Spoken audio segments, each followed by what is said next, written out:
Hello and welcome back to another Monster Monday, a series where I draw a creature from D&D and I talk about its lore and its history and what it's like to fight. Today's suggestion comes in from Tellan NG and they've requested Umber Hulks.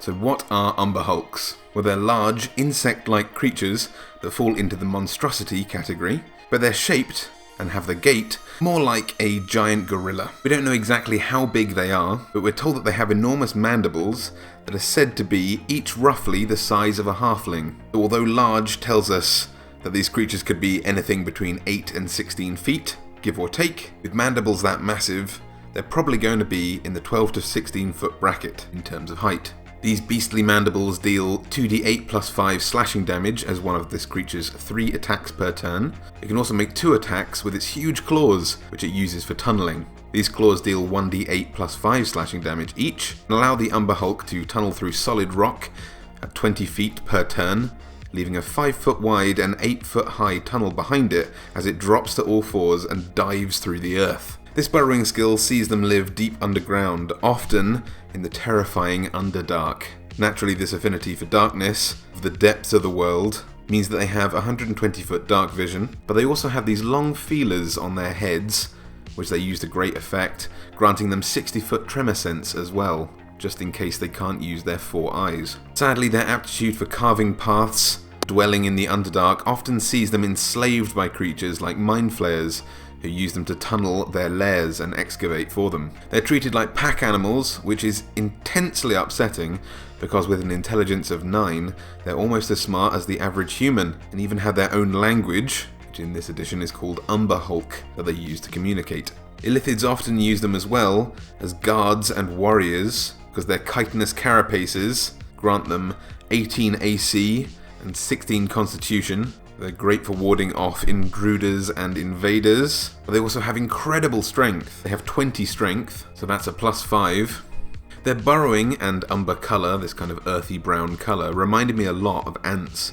So I'll be drawing a lot of inspiration aesthetically from ants as well as gorillas, the other thing that they're mentioned to be a lot like. Ants, just like Umber Hulks, are said to be intensely strong. They can carry anywhere between 10 to 50 times their own body weight, which, to put that in perspective, is pretty much like me going out and picking up a small car or about half an elephant. To make that similarity a little bit stronger, in the monster manual, the depiction of the Umber Hulk that they have there for 5th edition has these little holes illustrated in its sides. Ants also have these. They're called spiracles, and they're little tubes that run throughout their bodies that allow ants to absorb oxygen and distribute it all over their bodies and exhale carbon dioxide, very much in the same way that our lungs do. But the coolest thing about Umber Hulks by far, and the reason that they're at a challenge rating 5 as a creature, because their 4 eyes have hypnotic and disorientating powers. Just like the silence in Doctor Who, you catch a glimpse of all 4 eyes of an Umber Hulk, you'll forget that you've noticed them or seen them before. You may still have a subconscious imprint of them, you may remember the signs of an Umber Hulk attack from one that you've been a part of before, the rumbling of the walls, the dirt underneath your feet shifting, the skittering of mandibles. Maybe your adventurers have all faced these before, but they just can't remember it. You'll be convinced that you've never seen one before, even if they were the cause of your entire previous party's deaths, and you were the only survivor. In combat though, this ability really plays havoc on people's brains. They're constantly forgetting and remembering. They might turn back to one of their allies to issue a warning or a command, forget that they've seen the creature that's only 10 feet in front of them, turn back and suddenly it's there again. It really messes with their heads. So unless your eyes are covered or closed or you're averting your gaze in some other capacity, if you start your turn within 30 feet of an Umber Hulk, you need to make a charisma saving throw. On a failed save, you can't take reactions and need to roll randomly to determine what actions you'll take for that turn. You may stand around gormlessly, mouth agape as your brain tries to deal with forgetting and remembering simultaneously. You may walk in a daze in a random direction for your entire turn or flee in terror and confusion. But you might be so disorientated you could lash out at the nearest creature, friend or foe, lunging at them with a melee attack.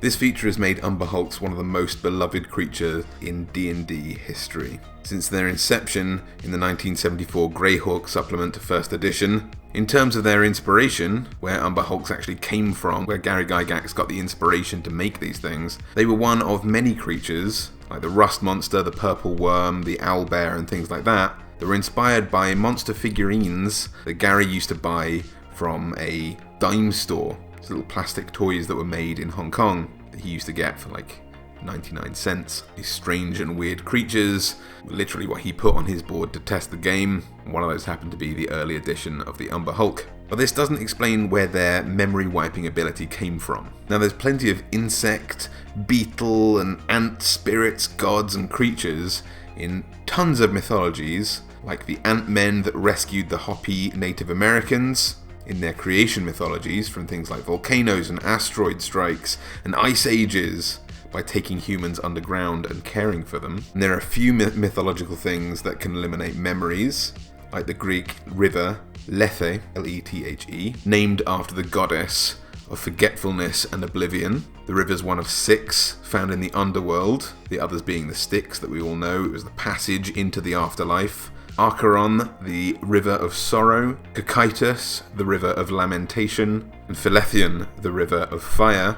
Drinking from Lethe would make you forget your earthly life, and all dead were required to drink a little bit of this, so that they would not constantly miss their loved ones that they'd left behind in life, so they could be at peace in the afterlife. Memory loss in this way could be counteracted by drinking from the river Mnemosyne, which granted memories. But I couldn't find a creature or a story believed to link insect people and forgetfulness all in one tidy bundle. There are a few things that sort of circled around it. Psyche was a Greek goddess of the soul, of the mind a little bit. She's often depicted as a butterfly kind of insect-like. She travels to the underworld and goes through some of these rivers, but it didn't quite latch on, it didn't quite fit, it didn't encompass an Umber Hulk properly enough. So if you know a mythology, if you know a story, if you know some kind of inspiration that ties insect folk to memory loss, let me know down in the comments. But either way, Umber Hulks are fantastic. They're a brilliant addition to the game. They're really fun to draw as well. They're a great tool for DMs whose party's almost entirely close range based. It can be a huge challenge to stay 30 foot away from a creature when all you have is a giant axe, or just as difficult to cover your eyes in the middle of a fight if you're a close combat person, and to swing wildly at a creature, especially when that enemy that you're facing has such a huge AC, deals so much damage in combat. So hopefully your party has a ranger, someone with a bow, some spellcasters, or just if someone has stockpiled some scrolls of magic missile, then you can get through the encounter without taking too much damage. But it's a great way to force players to be really inventive and to think outside the box, certainly if they're starting to get a little bit bored with using the same techniques to overcome combat encounters. Anyway, thank you so much for joining me today. This is absolutely loads of fun. You guys have offered me some fantastic suggestions for monsters that you'd like to see in future videos. I've got tons to be getting on with, and I am working through them in the order that I've received them. But if you have a creature that you'd love to see me draw, then make sure to leave your suggestion down in the comments below and I'll add it to the list. If you love this drawing in particular and you'd really love a copy for yourself, then make sure to head over to my Patreon page, where every month I give away prints, either digital or physical, of my Monster Mondays, including this one. And at certain pledge levels as well, you can also commission me for a drawing of your D&D character. So something a little bit more personal. So if you'd like to support the channel, help me keep making these videos and earn some rewards for yourself, then please make sure to head over to Patreon. If you'd like to get more out of the channel, I also have a Facebook, an Instagram, and a Twitter.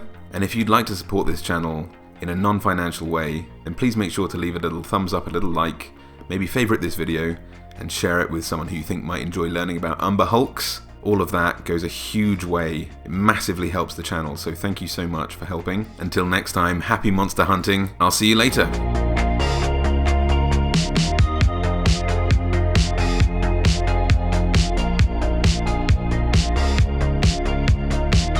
Because their 4 eyes have hypnotic and disorientating powers. You catch a glimpse of all 4 eyes of an Umber Hulk, you'll forget that you've noticed them or seen them before. Wait. What was it I was drawing again? Oh yes, Umber Hulks. So what are Umber Hulks? Well, they're large, insect-like creatures that fall into the monstrosity category, but they're shaped and have the gait more like a giant gorilla. We don't know exactly how big they are, but we're told that they have enormous mandibles that are said to be each roughly the size of a halfling. So although large tells us that these creatures could be anything between 8 and 16 feet, give or take,